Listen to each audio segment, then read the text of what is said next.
Hello সবাইকে, আবার একটা নতুন ব্লগ শেয়ার করতে চলে এসেছি। রবিবার মানেই সারা সপ্তাহের জমে থাকা প্রচুর কাজ, কিন্তু তার সাথে নিজেকেও প্যাম্পার করার একটা বিশেষ দিন।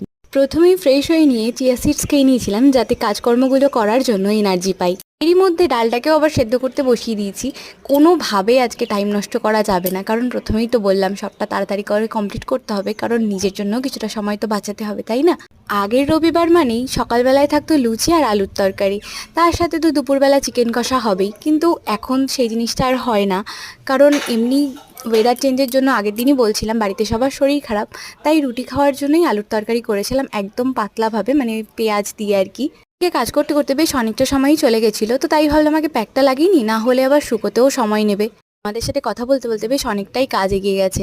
এরপরে তো কাটাকুটিগুলো আগে করে নিয়েছিলাম। বাবা আজ কিনেছিল ট্যাংরা মাছ, বেগুন আর আলু দিয়ে করতে বলেছিল। আমি যেহেতু আর রান্নাঘরের দিকে যাইনি, তাই তোমাদের সাথে সেটা শেয়ার করা হলো না। যাই হোক, আমি একটু খাওয়া দাওয়া করছিলাম, আর তখনই এই যে চলে এসছে গল্প করতে, মানে আমার পার্টনার। তারপর স্নান সেরে একটু বাড়িতে যাওয়ার ছিল, তো তার জন্যই রেডি হচ্ছিলাম। চলো, তোমাদের ভিডিওটা কেমন লাগলো আমাকে অবশ্যই জানিও। আজকের মতো টাটা, দেখা হচ্ছে অবশ্যই অন্য কোনো ব্লগে।